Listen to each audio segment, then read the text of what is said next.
Today, Granny, you need to be driving a Tesla. Take your grandkids in the safest vehicle that you can. Get FSD so that car will react much quicker than we can.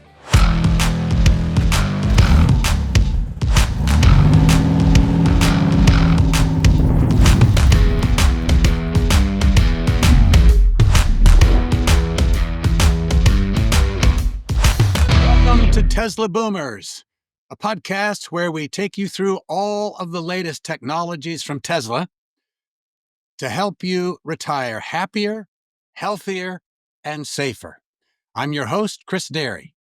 Today, we're going to get to know Kelli Sloan, the Vice President of the Tesla Owners Club of Michigan since 2021. So, Kelli, we met at the Chattanooga Charge. Sure did.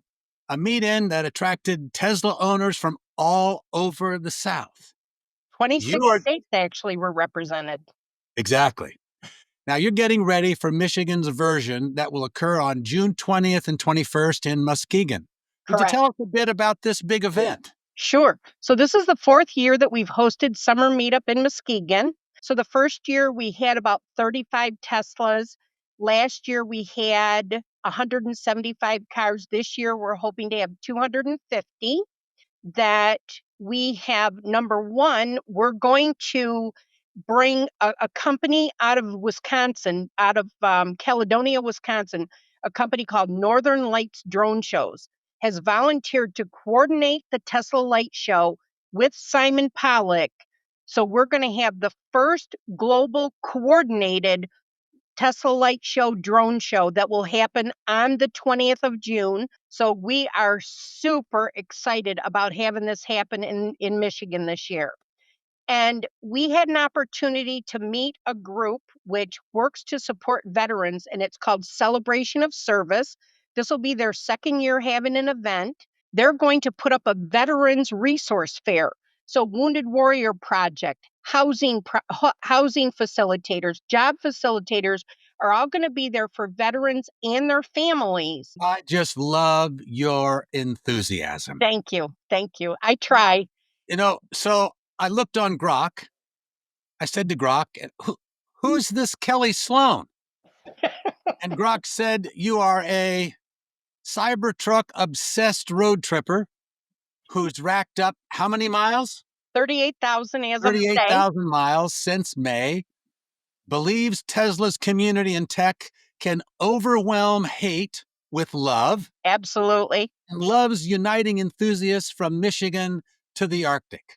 Absolutely. Now, how accurately would you say Grok describes you? Well, if he had added in there sassy and loud, I'd have been 100% in, Chris. What's the wildest thing you've seen a Tesla owner do with their car? I mean, these things are basically rolling robots. Any crazy stories from the Michigan crew?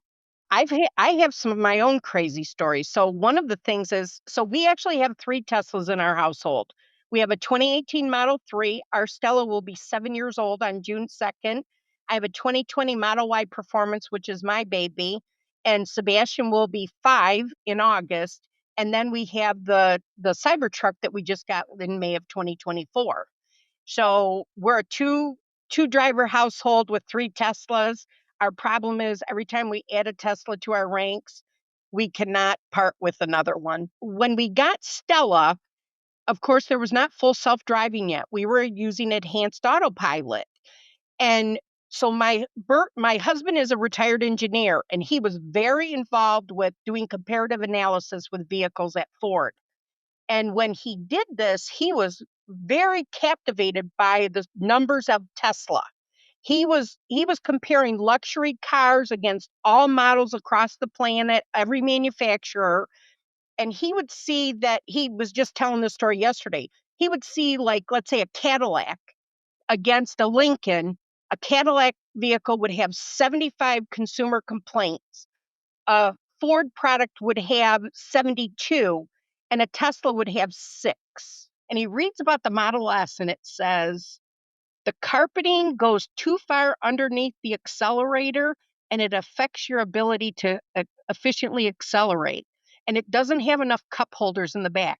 So he immediately latched on to the fact that they were not complaining about, you know, manufacturing issues. It was aesthetics, personal need kind of stuff. I said, "Oh, it sounds like it was a woman." That's what I told him, and he just giggled. He got a huge giggle out of that. So my aha moment with the tech was, we got Stella in June. In October, we had a trip planned to Park City, Utah, and we were going to fly. And I was going to get our tickets, and I was just agitated at how expensive it was going to be to fly into Salt Lake. And Bert says, "Why are we flying? I hate to fly anyway. Why don't we drive?" I said, "Really? You want to drive?" He said, "Yeah." I said, "Great. Then we just leave a couple days ahead and we go." So we get in the car on the 30th of September, driving from Metro Detroit to Utah. And as we're getting across Nebraska, we start hearing about this wicked early winter storm, 100-year historic storm that's going to hit. And I'm like, "Great, here we're from Michigan. We can handle a little bit of snow, right?" So we get into western Nebraska and it starts coming down. I mean, flakes like the size of a golf ball, and it's just coming down. So we're on I-80 heading west, and Bert is using enhanced autopilot. We weren't even in FSD yet. Now, I'm sitting as the passenger in a Model 3. I cannot see the front of the car because the snow is coming down so hard. And I got out of the car and I told Bert, I said, "You know what? I need a Tesla." I said, "I have never experienced anything that has given me so much confidence in my life." I said, "I'm watching the visualization. I can't see the front of the car, and I'm watching Stella, everything that she's bringing in with the cameras. We got trucks whipping by us on I-80 in the snow. She drove us all the way through Nebraska into Utah. Unbelievable. And if I live to be 1,000 years old, I'll never forget that Tesla aha moment. I knew my money was going for a Tesla. If you were advising a baby boomer who is getting older and concerned about mobility and concerned about other people maybe getting in their way, would you suggest that a baby boomer would be better off with your Stella? Absolutely. So we purchased full self-driving software possibility on our car. We knew when we got Stella that it was still very far in development. I mean, I work in IT, so I understand that from design to inception and rollout are two completely different things.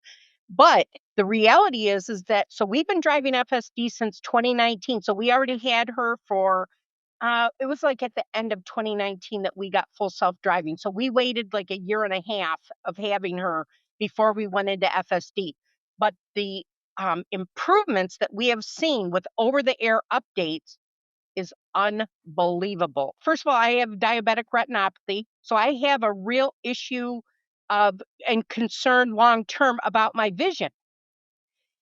Do I need the car to drive for me? Is that going to be my future? The answer is absolutely yes.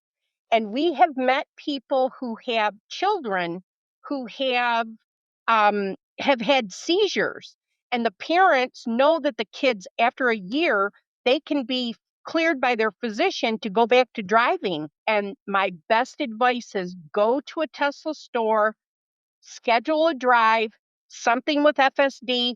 Usually they'll let you take, depending on what the model is, but you can usually take the car for 2 or 3 days with a valid driver's license, obviously. But take the car and experience it. Come to a Tesla owners event anywhere across North America. There's always somebody. Talk to Tesla people. If you go by a supercharger, we have people who approach us all the time. We have people that pull into my driveway. They follow Bert home from Menards and pull in our driveway and say, "Hey, we saw that Cybertruck. Can I take a look at it?" Well, of course you can. And so we're very open because we're tech forward, that's what I say, and mission focused, and butts in seats is our thing in the Tesla Owners Clubs that we say that's what helps people understand. And so, yes, this is a car. but it's extraordinary the technology that's available. And from a boomer standpoint, so I'm 1 year from the end of the boomer generation, and we're an influential group, and we need to make sure that this technology is working for our benefit, for our community's benefit. So we were on the freeway yesterday, and there was a lady that it was raining, and she was probably driving 50 miles an hour because she was afraid. And my very first thought was, if you were driving a Tesla and you had FSD, you could let the car do the driving and you could just be monitoring it. That's just marvelous. It's exactly what we need. So, so Kelli, let's talk about practical stuff. Sure. What's the charging situation like up in Michigan? Are you guys set up with superchargers everywhere, or are people still jerry rigging it in their garages? Well, so most of us jerry rig it in our garage, but that's because it's economically the best way to go. Now, one of the things I will say, and I'm glad that you asked this question, one thing I want people to understand is, if you're looking at getting an electric vehicle, I don't care if you're going to look at a Ford. Ford's got some compelling products. If you're going to look at General Motors, be sure to go to your public utility and find out what programs they have available. Michigan has amazing programs through DTE, which is our servicer for the east side of the state, but Consumers Energy has a Michigan Power program that will give you rebates on your on the charger itself. They'll help offset costs for electrician installation. They also will help you with your bill long term. So does DTE.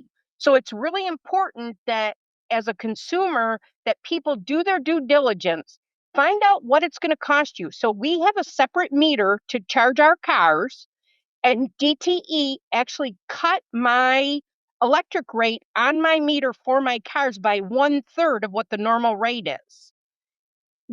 And all I had to do was have a separate meter put in, which was part of the program. So it didn't cost me anything extra to save a buck or two. And I love that. And Consumers Energy does the same thing. Ohio, Ohio Power, I can't remember what it is in Ohio, but Indiana has a program, so does Illinois. So it's important that consumers understand what services their power utility has available for them. And then you can always look at solar. That's an amazing thing. Having some battery backup in your garage that powers your whole house. Um, we have a Cybertruck, so we can actually power the house with the Cybertruck if we needed to. Our Cybertruck, because we have 120, I think it's 126 kilowatt battery in that truck, it would power our house for 4 days. So if we have a major power outage, we can actually plug the car, plug the truck into the house. That's outstanding. So now you mentioned this, and that is that Tesla's always pushing updates, making Tesla cars better than when you bought them.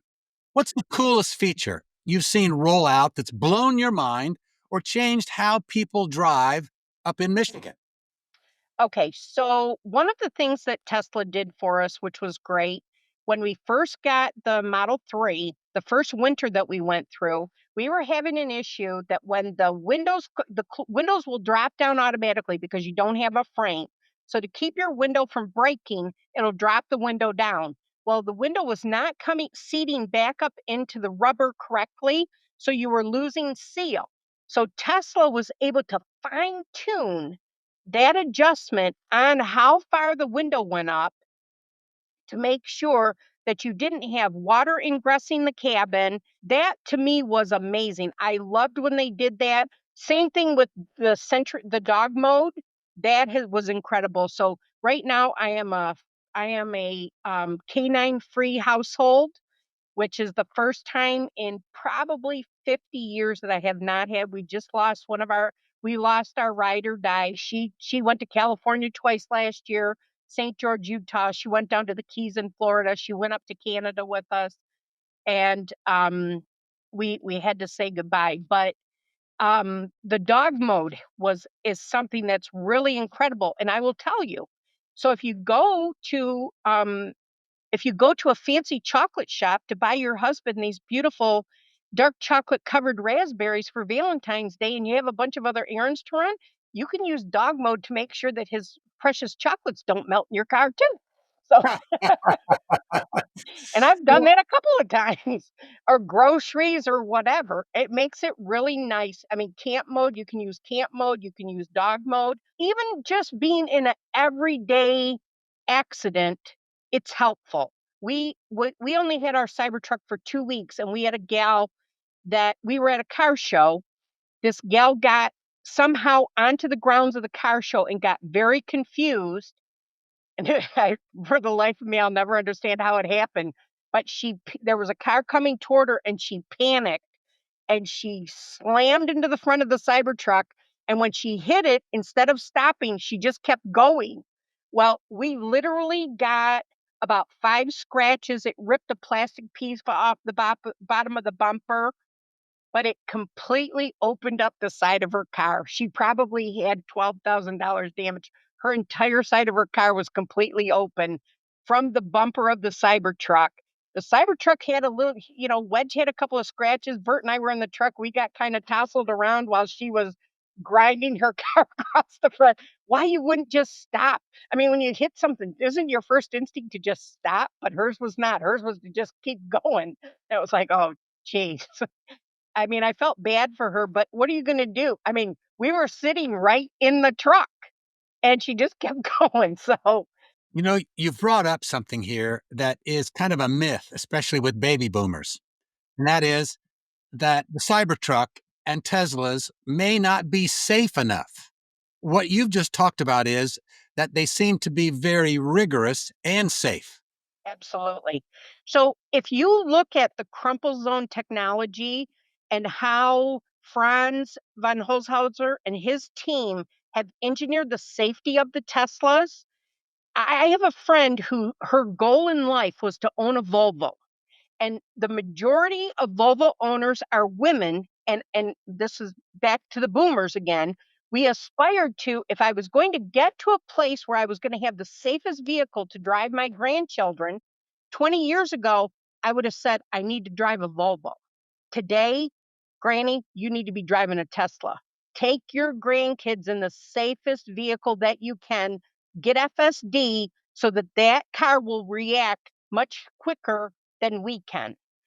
All you need to have a 3-year-old grandchild in the back seat who's losing their mind because they didn't get a toy or a brother or sister touch them. You're totally distracted. You don't even have to be, most of us are old enough to know we can't handle being on the phone and driving at the same time. So we put that stuff down and put it in safety mode because we know better. But put a grandkid in the back seat who's losing their mind because somebody touched them or they didn't get the right goldfish crackers. You're completely distracted and you're not paying attention to what's going on here. Let the car do the hard stuff and you pay attention to what really matters, those babies. That's perfect. That's perfect. Thanks very much. Okay, let's get weird for a sec. If you could sit down with Elon over a beer or whatever he drinks, what's the one question you'd ask him about the future of Tesla? My real question to Elon would be, okay, if you walk away from Tesla because you've got something that you're more passionate about, who's your key man? Who Succession. yes. Yeah. Who at this time would you hand the company who would you feel comfortable handing the company over to? Who's got the vision? Who understands the mission? And who will follow in your footsteps to keep the tech and the energy going? Because I think that's really important that as we influence the next generation, we need to have somebody who has that kind of vitality. We need to have someone who has some vision. We have to have somebody. I saw a thing the other day. Someone asked Elon about fear.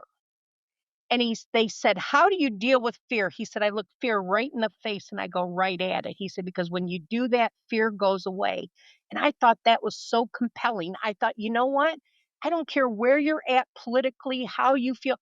Here's a reality. That's a human thing. We all have to deal with fear on a daily basis, and you can either turn your head and be terrified or pull the covers up over your head, or you can walk straight into the fire. And I'm a walk straight into the fire kind of person, and I absolutely love that attitude. Is simply an acronym that stands for a fantasized experience appearing real. Yep, absolutely. It only is true if you allow it to be. Baby boomers are out there, our colleagues are out there, and the older we get, there is a tendency for the anxiety about driving to increase.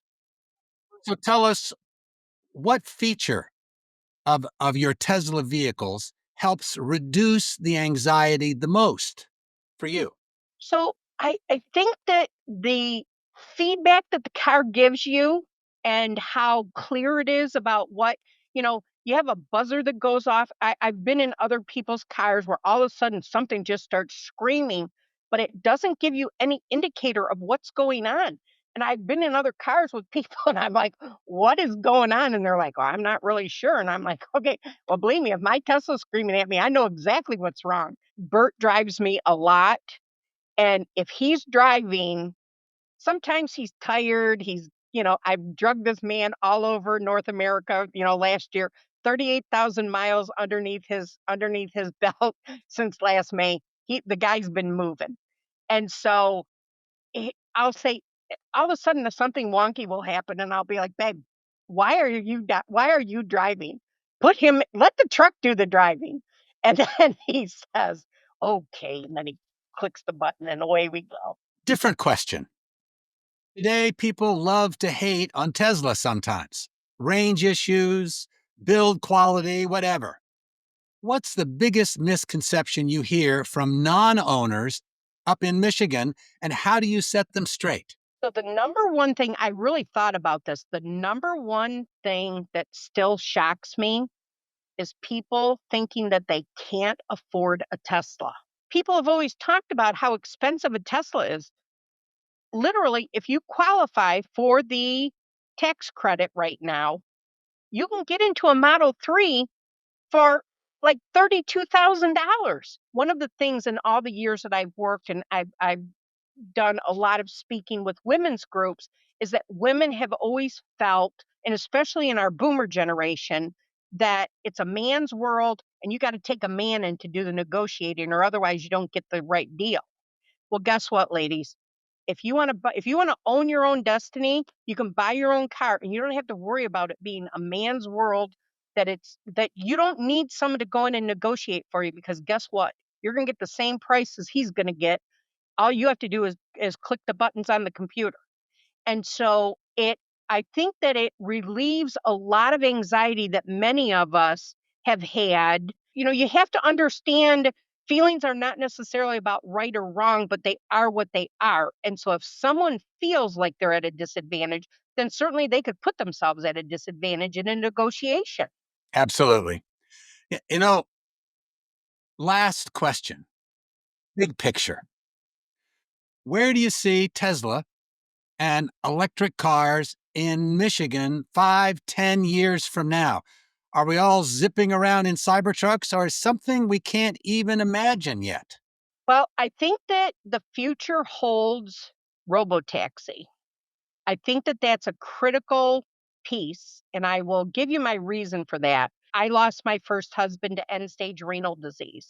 My husband had serious vascular issues related to his end stage renal disease, and he had to have a lot of work done on his vessels in his legs to keep his circulation. So he had dialysis Monday, Wednesday, and Friday, and he would have to be at the dialysis center at 5:30 in the morning.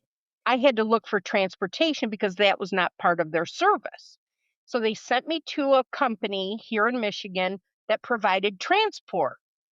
So I talked to the company and they said, well, it'll be $1,100 for 3 rides a week to take him to the dialysis and then bring him back to the rehabilitation center. And of course, there was no insurance coverage for this. So I'm thinking, oh, great. Here we go. That's, $4,400 a month because he was going to be in rehabilitation. And I'm thinking, this is absolutely insane. And then when they put the contract in front of me, the caveat was that he had to agree to change his time for dialysis because they didn't have anybody who would get up to pick him up before 5 o'clock in the morning. They didn't have a person willing to do that. Well, this man was sick and on dialysis, and he wasn't changing a thing. And as soon as they told me that, I knew even for money, it was not going to happen. We've had a long conversation about robotaxi capability. And the reality is that if you're a senior who lives in a senior center, if you live in a assisted living and you want to go and visit your kids and nobody can come and pick you up, or you're concerned about a friend, you can, you can, people will learn, the older people, I mean, boomers, we've proven it that we can learn how to use a computer. We can use apps on our phone. I've seen it done. 90-year-olds do it all the time. Bert's aunt is 94 years old. She's completely fascinated by the Tesla. We had to take her to a family funeral in Washington, D.C., and she's from the old school of Aunt Lois is from the old school that the person who's riding shotgun with the driver, that they don't go to sleep. So we were coming back from Washington, D.C., and it was almost 3 o'clock in the morning, but she was staying wide awake because we let her sit in the front seat, and she stayed wide awake and she talked to Bert the whole time and she watched everything that was going on the screen.